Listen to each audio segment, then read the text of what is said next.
The streets of Jaipur were drenched in the umber glow of dusk. The air carried the scent of marigolds, incense, and diesel, a strange mixture of chaos and charm. Tourists clicked pictures near ancient forts, locals haggled over fabric prices, and in the distance, a blood-red moon began to rise. Rafaele Moretti leaned against the wrought iron railing of the ancient Haveli's rooftop. He wore black, always black, his tailored Italian coat brushing against the warm wind as he lit a cigarette. Beside him stood Enzo, his younger brother and right-hand man, sipping spiced chai with a sneer of distaste.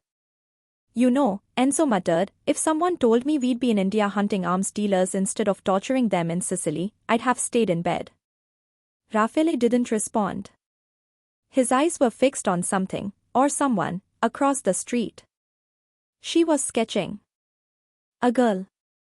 No, a vision. On a rooftop opposite theirs, a young woman knelt with her canvas resting against a rusted water tank. Her hair was long, dark, tied into a braid that swayed with each brush stroke. She wore a faded green kurta, paint smudged across her sleeves. Her nose twitched when she concentrated. Her lips parted slightly when she was lost in thought. She had no idea someone was watching her. Rafaele inhaled deeply, the flame of his cigarette flickering like the madness beginning to stir in his chest. "What are you looking at?" Enzo followed his gaze and scoffed. "A girl? You are staring like a poet. Should I be worried?" Rafaele didn't blink. "Find her name. Now."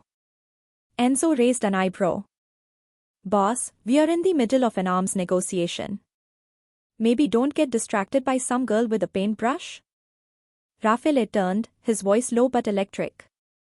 "That girl just made the world stop moving. I want to know who she is. Where she lives. What she dreams about." Enzo snorted. "You sound in love." Rafaele smiled coldly. "Love? No.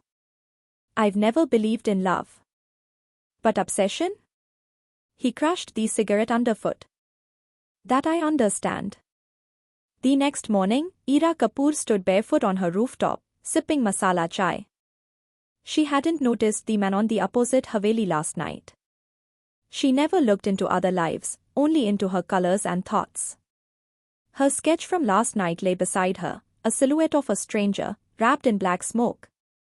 She didn't know why she drew him. Only that something felt unsettling in the air. Downstairs, her cousin Zoya was yelling at the milkman again. "Bhaiya, I asked for almond milk. This is cow milk. Do I look like a cow to you?" Ira smiled. Zoya's chaos was comforting. "Hey Ira." Zoya called up. "A weirdly hot guy came to the gallery today. Said he liked your paintings. Gave me his card. Italian. Rich. Definitely shady. Want me to report him?" Ira raised an eyebrow. "You mean, Mafia shady?"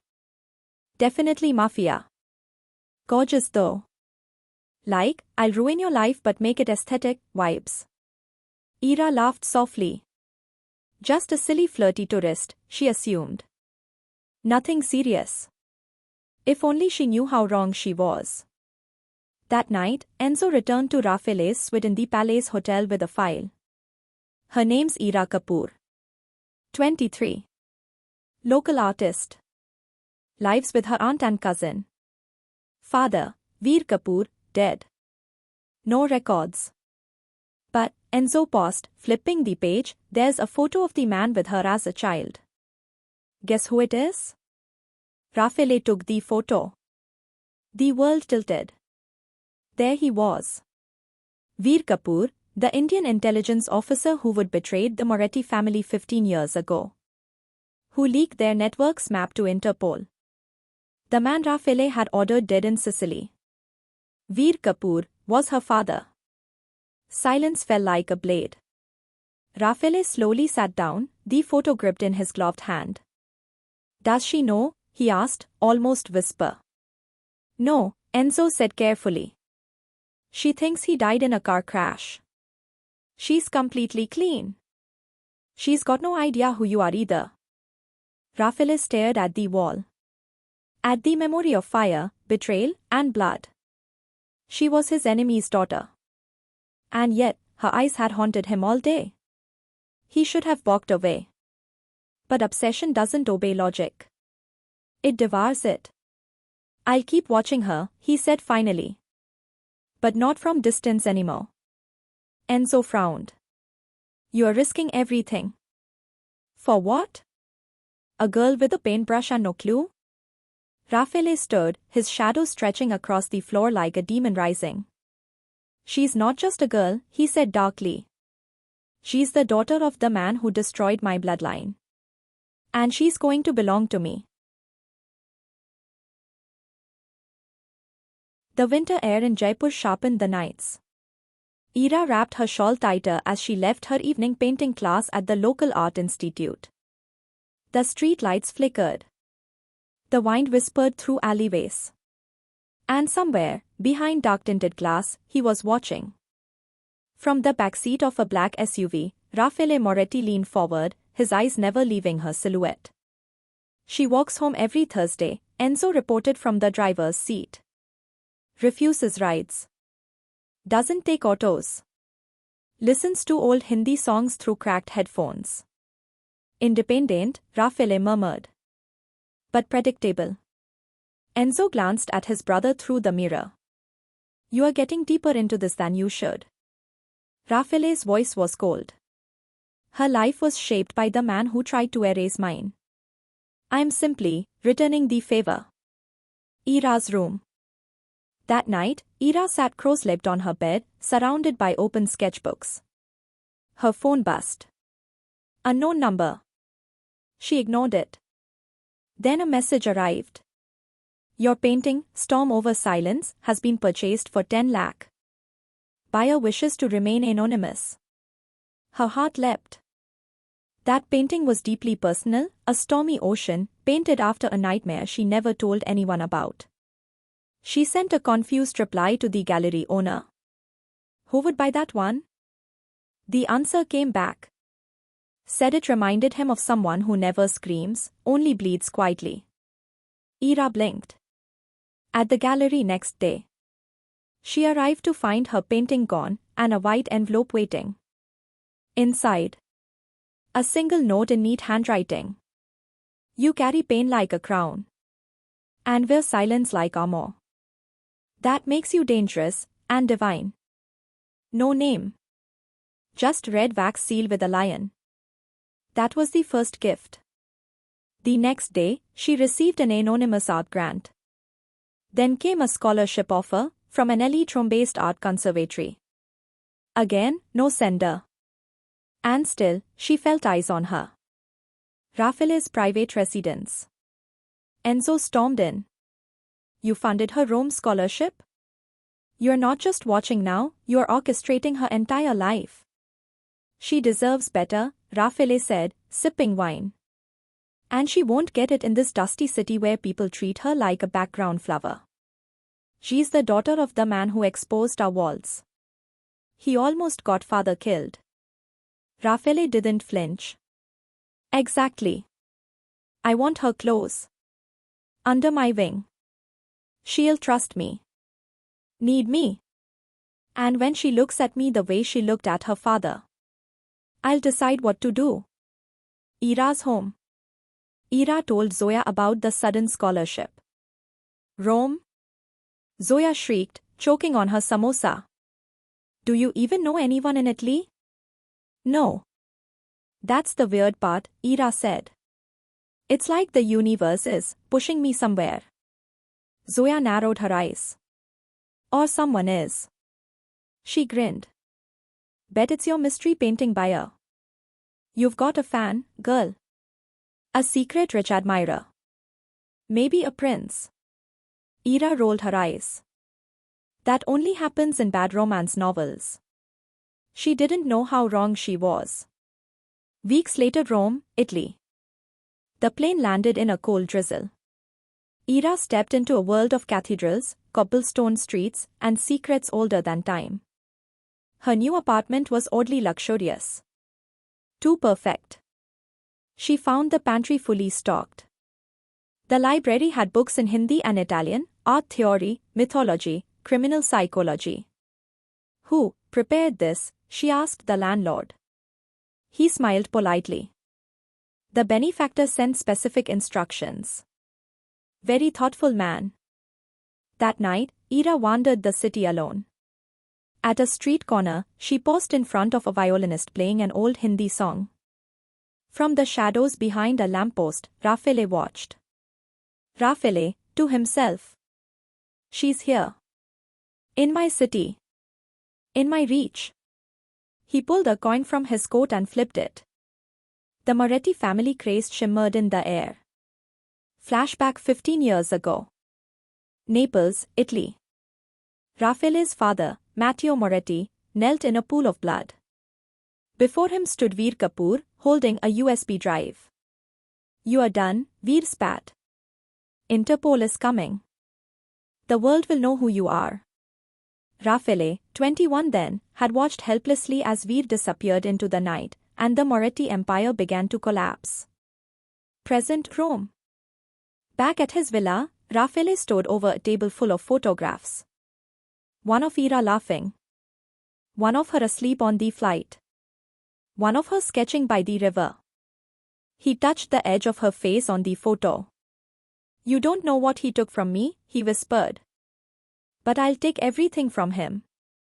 Starting with you. Rome, Italy, Sunday morning. The narrow alleys of Trastevere hummed with life. Artists gathered beneath canvas awnings, painting love, loss, and legends with each stroke. The river Tiber glistened nearby, while the church bells rang in the distance. Ira stood beneath one of those awnings, nervously arranging her newest painting, a faceless man cloaked in smoke, holding a bleeding heart. She titled it, The Stranger Who Watches. She didn't know how close that truth really was. Across the street, inside a luxury black Maserati, Rafaele Moretti watched her. Today, he wouldn't just observe. Today, he would step into her world. Are you sure you want to do this without gloves on? Enzo said beside him, biting into a cannoli. You are not great with emotions. I'm not going to feel anything, Rafaele murmured. I'm going to lie. He stepped out of the car. No guards. No gun. Just black slacks, an open charcoal shirt, and charm sharpened to a blade.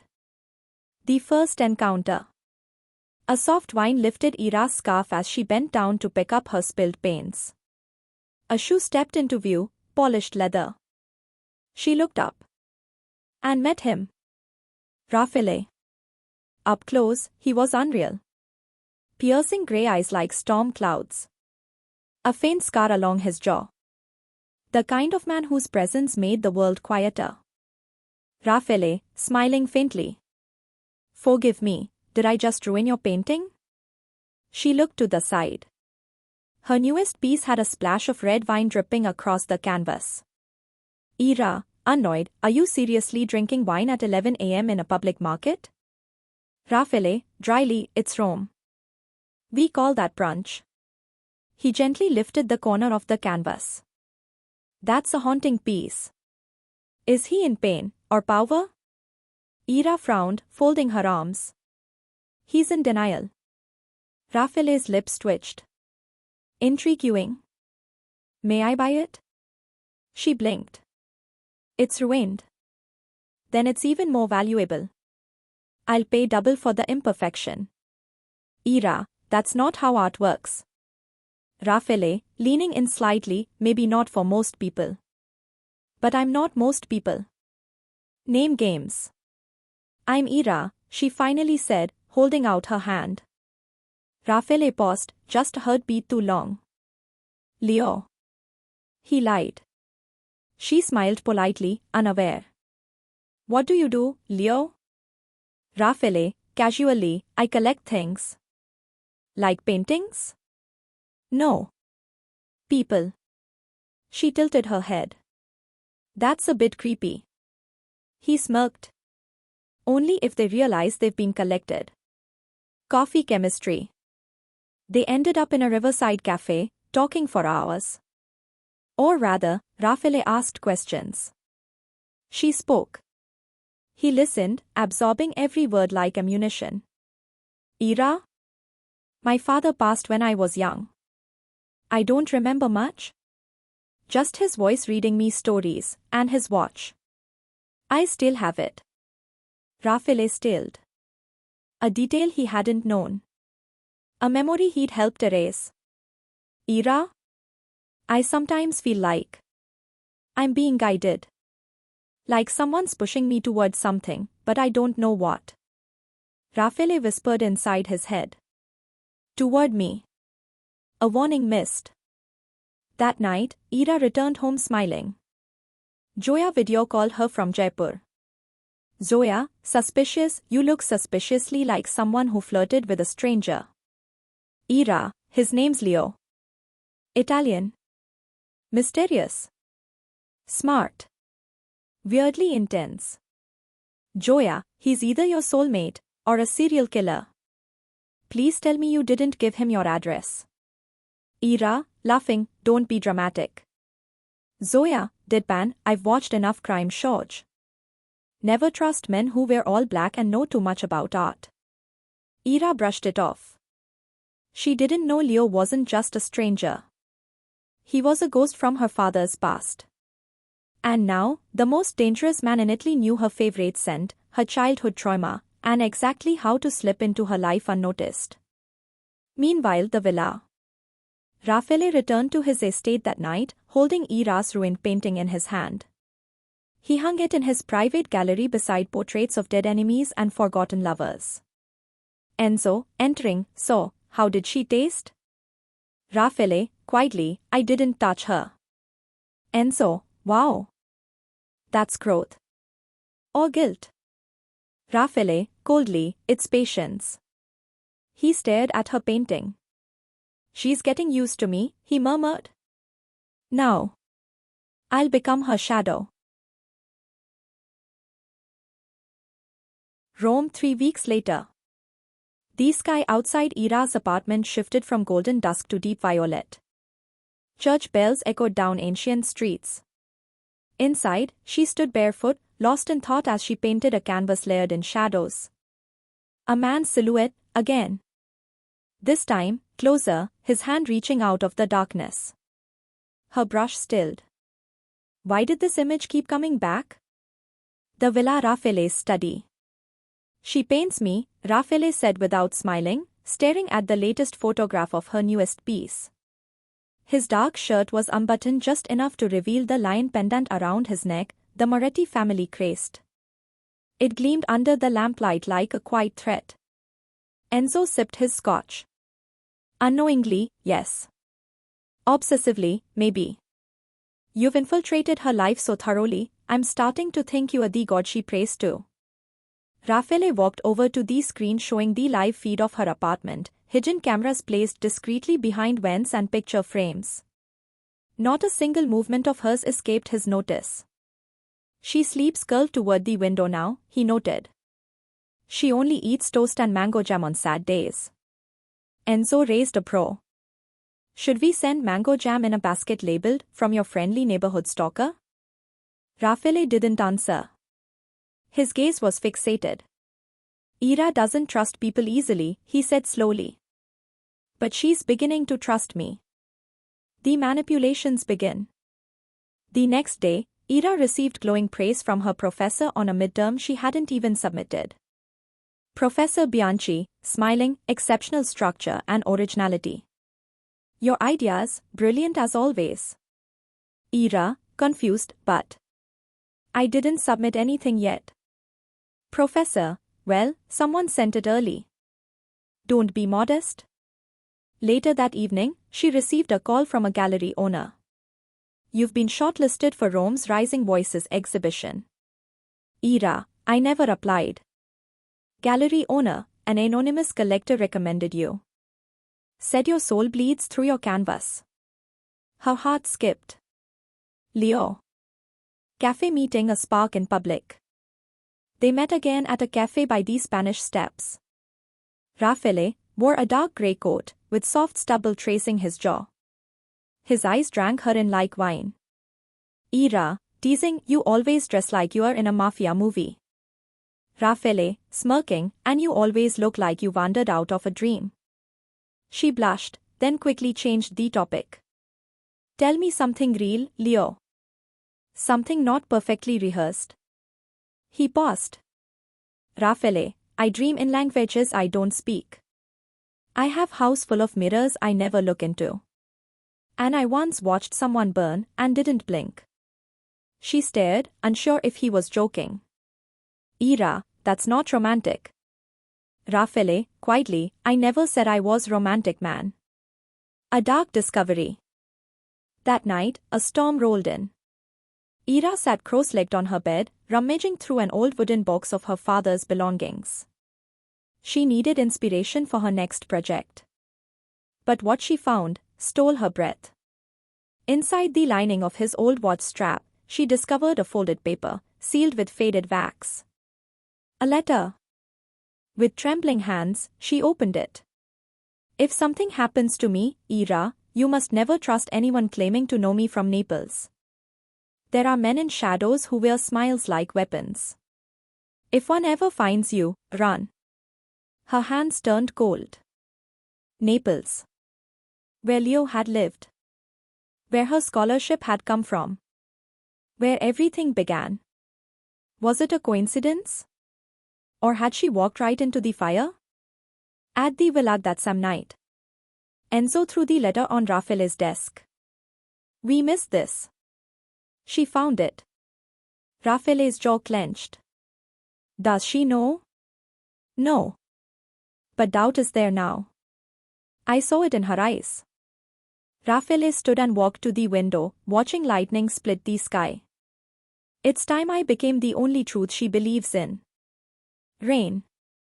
A knock. A devil in the hallway. Hours later, Ira heard a knock at the door. She opened it and found Leo, soaked, rainwater dripping off his coat, hair clinging to his forehead. Rafaele, I shouldn't be here. But I had a nightmare. Of losing you. Ira, we barely know each other? Rafaele, stepping closer, then let me fix that. Ira, you are soaked. Rafaele, I don't mind being cold if you are the one warming me. She hesitated, then let him in. Rome the morning after. Sunlight poured through the sheer curtains. The air between them was warm but uncertain. Ira stirred awake on the sofa, curled up beneath a blanket Leo had draped over her. He sat across the room, fully dressed, reading. Or pretending to. She watched him in the quiet moment, trying to understand the contradiction, the softness in his hands when he had brushed her hair aside last night, and the violent storm she sometimes imagined behind his eyes. Ira, did you stay awake all night? Rafaele, smiling faintly, some dreams are better avoided. She smiled back, but unease tugged at her chest, her father's hidden letter burned in her memory. Later that day, Rome Art Conservatory. While searching for inspiration for her next exhibit, Ira decided to visit the restricted wing of the school library, where archives on crime, mythology, and historical art were stored. Something in her gut told her the truth lived somewhere forgotten. Among the old files, she found a thin, worn dossier labeled Romano Moretti Syndicate Intel File, red line Ira Kapoor. Her fingers froze. She opened it, scanning the typed lines. Subject, Rafaele Moretti, heir to Matteo Moretti. Known associates, Enzo Moretti, Bruno Vasari. Confirmed operations in Naples, Palermo, and Florence. Connection to Indian intelligence breach, target of exposure by Ira Kapoor. Ordered retaliation. Kapoor vanished thereafter. She dropped the file. Leo was Rafaele. And her father wasn't dead in a car accident. He had been hunted. Likely by the man she'd kissed only days ago. Her apartment that night. She waited for him. When Rafaele walked in, he sensed the shift instantly. The room was cold. Her shoulders were stiff. Her eyes, no longer curious, were sharpened glass. Ira, quietly, who are you, really? Rafaele paused. Leo. To you. Ira, don't insult me. I found the file. Rafaele Moretti, Naples, weapons, murder charges, and my father. His silence was her answer. Her voice cracked. You knew him. You hunted him. Rafaele, he betrayed my family. My father. He tore down an empire. And yes, I wanted vengeance. Ira, so you used me? Controlled everything in my life. Watch me. Followed me like I was project? Rafaele, firmly, at first, yes. But then, I couldn't stop. She laughed bitterly. That's not love. That's sickness. Rafaele, you made me feel something real in a world built on lies. Ira, then why lie to me? He stepped closer. Rafaele, because I was afraid the truth would make you run. Ira, you were right. She walked past him, brushing his shoulder with trembling fingers, a final goodbye. And then, the door closed behind her. Villa Moretti, midnight. Enzo found Rafaele alone in his private gallery, staring at her ruined painting on the wall. She left? Enzo asked. Rafaele nodded once. She knows everything? She knows enough. Enzo exhaled. So, what now? Do we let her go? Rafaele. I let her in. I let her destroy me. And now, I'll let the world burn if it brings her back. Meanwhile, Ira's safe house, Florence. Ira stayed in a friend's cottage, trying to paint, but her hands trembled with every brush stroke. Every detail replayed. His lies. His gaze. His tenderness. His darkness. She whispered to herself as she painted her tears into a sea of black and crimson. Why does the devil look like the man I almost loved? 2 weeks later, Florence, Italy. Ira stood alone in a marble corridor of the Florence National Archives, the sound of her own heart beat louder than the polished heels echoing behind her. She had followed a trail of questions here, hoping to find details about her father's history in Naples. But what she uncovered changed everything. A dusty envelope marked classified M. Moretti case had been mistakenly filed in the civilian archive. She hadn't meant to open it. But she did. Inside, a single document. Subject, IK, date of birth, March 2, 2002. Biological father, Alessandro De Luca, former bodyguard of Matteo Moretti. Execution status, confirmed by V. Kapoor. Child relocated to India under assumed identity. New guardianship assigned, Veer Kapoor. Her legs buckled. Alessandro De Luca. Her real father. Not a spy. Not a traitor. A loyal bodyguard, executed by the very man she called father. And Alessandro? The name sounded familiar, because Rafaele once whispered it in his sleep. Alessandro was the only man who never betrayed us. Now it made sense. She wasn't just the daughter of a man Rafaele hated. She was the daughter of the man Rafaele respected most. And the man Veer Kapoor betrayed. Villa Moretti, nightfall. Rafaele stood at the rooftop terrace, staring out at the black velvet sky. The stars felt too distant tonight. Every step Ira took away from him felt like penance for sins he didn't know he was capable of committing. Then, the gates creaked. He turned. Ira was there. Soaked from the rain. Eyes rimmed with truth. Say it, she whispered. He didn't move. Say his name. The one you never speak. Alessandro De Luca. He was my real father, wasn't he? His silence was her answer. Ira, and Veer Kapoor killed him. Rafaele, in front of my eyes. Ira, why didn't you tell me? Rafaele, Because I didn't know if knowing would save you. Or destroy you. She walked closer, fire building behind her tears. Ira, all this time, you thought I was Veer's daughter, your enemy. So you stalked me, manipulated me. But I was never even his blood. I was a piece of someone you once loved. Rafaele clenched his jaw. Rafaele, and that's why it hurts more.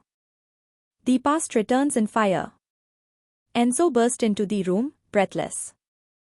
They found him. Who? Rafaele asked. Veer Kapoor. He's resurfaced in Genoa. He's trying to get her out of the country. Ira paled. Why now? Rafaele stared into her eyes.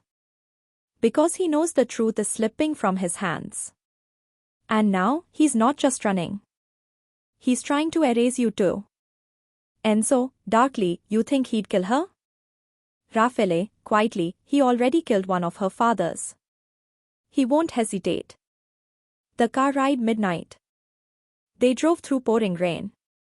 Ira sat beside Rafaele in the back seat, silent. He didn't touch her. Didn't even look at her. Until. Ira, softly, why didn't you kill him then? All those years ago? Rafaele's voice cracked for the first time. Because your eyes were watching me. She turned to him. He finally met her gaze. Rafaele, you were baby, crying in the corner, wrapped in a blanket he stole from Alessandro's body. I should have killed him. But you looked up at me like I was already bleeding. And I knew I couldn't be the monster you saw. She didn't say a word. But slowly, she reached out and took his hand. Abandoned train yard, Genoa. The showdown came fast. Veer Kapoor stood with a pistol, holding a briefcase full of passports. His eyes weren't full of regret, only fear. I did what I had to, he barked. The Moretti Empire was evil. I saved her from it. Ira, shaking, you didn't save me. You stole me. Veer, I protected you. Rafaele, from what? Her real name? Her truth? Her family? Veer, from you, Rafaele. From your kind. Mafia trash that bleeds gold and burns a loyalty. Rafaele didn't blink. And you buried a man who died for loyalty. For Alessandro. Veer, she was never meant to know. Before he could fire, Ira stepped in front of Rafaele. Ira, tears streaming, if you kill him, then you become the very thing you claim to save me from. Veer hesitated. A shot rang out. But it wasn't from him. Enzo, from behind the crates, had fired. Veer collapsed, unconscious. Alive. After the storm. Later, Ira sat beside Rafaele on the roof of his Florence estate, wrapped in his coat. Neither of them spoke for a long time. Finally, she broke the silence. Ira, do you still see me as something you claimed, or something you love? Rafaele didn't look at her when he answered. I see you as punishment. For everything I did. And still, I'd walk into it willingly. She smiled sadly. Ira, then let's both be punished together? And maybe, forgiven too. He turned to her, hope flickering like candlelight in his storm-grey eyes. Florence 1 month later. The old villa had changed. It used to feel like a fortress, marble cold, guarded, sterile. But now, there were signs of life, a half-finished painting on the sunlit terrace, 2 chipped mugs on the kitchen table, and books with bookmarks scattered across the couch. Ira's sandals lay carelessly near the grand piano. Rafaele Moretti had never shared space with anyone like this. Not even lovers. Especially not innocents. She painted in his home. Laughed in his kitchen. Argued over pasta. Fell asleep on his shoulder without fear. And with each day, he lost a little more of the war inside him. The moment of surrender. One night, as fireflies lit the garden and music spilled faintly from violin record inside, Rafaele handed Ira a box. Inside, a small metal key. Ira, confused, what's this? Rafaele, the vault. My father's old archive. Financial records. Confession tapes. Names. Proof of everything I am, and everything I've done. Her breath caught. Rafaele, this is what the world would use to destroy me. And I'm giving it to you. Ira, why? Rafaele, because if I ever lie again, I want you to have the power to end me.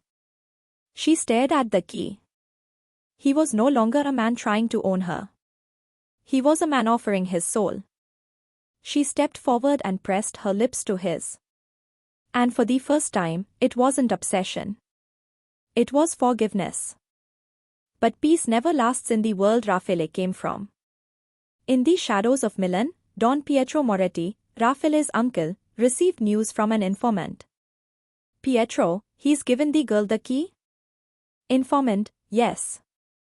The original vault. The last evidence of our offshore arms trade. The girl is De Luca's blood. Pietro, he's grown weak.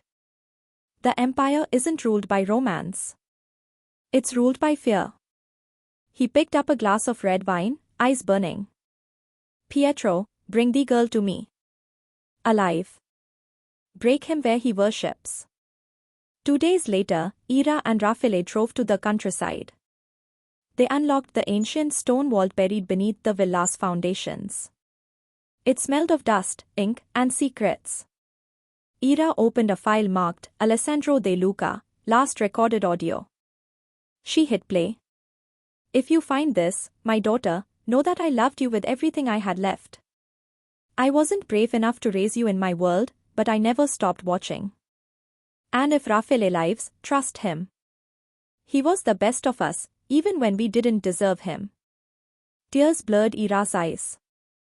Rafaele's hand found hers. But the moment was shattered by deafening boom upstairs. Enzo's voice screamed from above. Boss, get her out. Gunfire erupted in the villa halls. Don Pietro's men had come fast, disguised as security. Enzo was bleeding from bullet graze. Rafaele fought 2 men off with nothing but his father's dagger. Rafaele, to Ira, take the key. Go through the west cellar. I'll hold them. Ira, no, if you die, I die too. Rafaele, then run fast enough that I live. She hesitated, but then bolted. Outside, Ira made it to the trees, only to be grabbed by Pietro's men. She fought hard, kicked, screamed, bit. But they overpowered her. Just as one raised the gun, Rafaele appeared, soaked in blood and fury. He didn't hesitate. 3 shots. 3 bodies dropped. Breathing hard, he dropped to his knees beside her. Ira, I thought you were gone? Rafaele, I did crossfire for you, Ira. I already have. And I'll do it again. The villa was scorched. But they were alive. Pietro had fled, but his network was collapsing. Ira had leaked key files to Interpol anonymously. Rafaele's legacy was no longer tied to the sins of others. She had burned the vault after copying only what she needed. Not to protect him, but to free him. 1 month later, Jaipur. They returned to India quietly. No headlines. No bodyguards. Just Ira, barefoot in the morning sun, painting under the gulmohar tree. Rafaele brought her tea. Rafaele, you used to paint monsters. Now you paint peace. Ira, you used to be a monster. He smiled faintly. Rafaele, maybe I still am. But you've made me want to be a man. She leaned her head on his shoulder. Ira, then just stay. No masks. No blood. Just us. And under the golden sky, where the past could no longer chase them, Rafaele finally found the one thing the Mafia never gave him. A home. 6 months later, Amalfi Coast, Italy. The waves sparkled like shattered glass beneath a twilight sky. Lanterns floated above white cliffs. Soft Italian music played as the sun dipped into the sea. And somewhere between ancient ruins and new beginnings, two broken souls prepared to promise each other forever. Ira stood before a mirror in a private villa, her lehenga a delicate blend of crimson and ivory, Italian lace sewn into Indian tradition. Zoya twirled in the background, half sobbing. Zoya, you are marrying a mafia ex-king who nearly kidnapped you. I still can't decide if it's a crime drama or a romance novel. Ira, smiling, why not both? They laughed. Meanwhile, the groom, Rafaele Moretti, adjusted his black sherwani, tailored in Milan but embroidered in Jaipur. Enzo stood beside him, tightening the gold cufflinks shaped like lions. Enzo, ready to give up the throne? Rafaele, I already did. The day she kissed me and didn't flinch. Enzo, about time you admitted she terrifies you more than the FBI. The mandap stood beneath olive trees, petals scattered like blessings across the ground. Instead of priests, they had two vows. One in Hindi. One in Italian. Ira, softly, in Hindi. I walked into your world with nothing but my name. And somehow, you gave me everything, even your war. Today, I return it not with surrender, but with love. Rafaele, in Italian. I loved you first in silence, then in obsession, then in fire.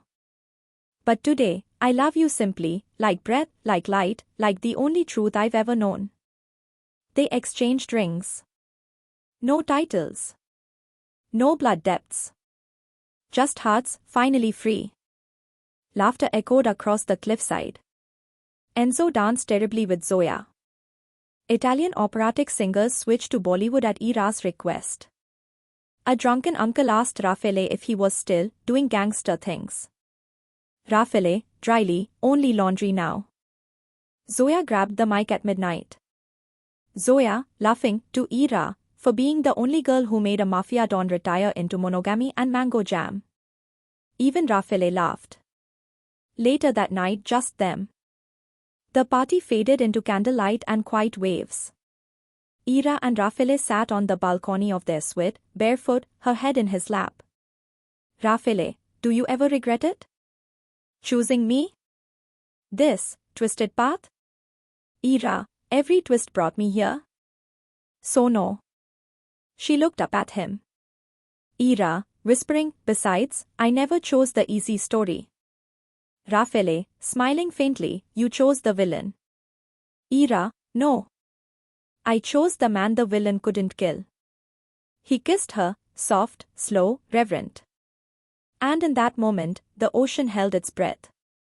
A year later, somewhere in the Tuscan countryside, a quiet estate bloomed with vines and laughter. A small girl with black curls and golden eyes ran barefoot through the garden, chasing butterflies. Ira, Ari. No running with jam hands. Rafaele leaned on the doorway, arms crossed, watching his daughter smear mango jam on the roses. Enzo, from behind, so, this is your empire now? Rafaele, it's better than any crown I wore. Enzo, what if she grows up like her mother? Stubborn. Sharp-tongued. Dangerously fearless. Rafaele, smiling, then I'll be the proudest man in the world. He walked down the steps as Ira scooped Ari into her arms. And for the first time in his life, Rafaele Moretti, the man made of fire, blood, and shadows, felt no need to burn. Because he had finally found peace. In love. In forgiveness. And in her.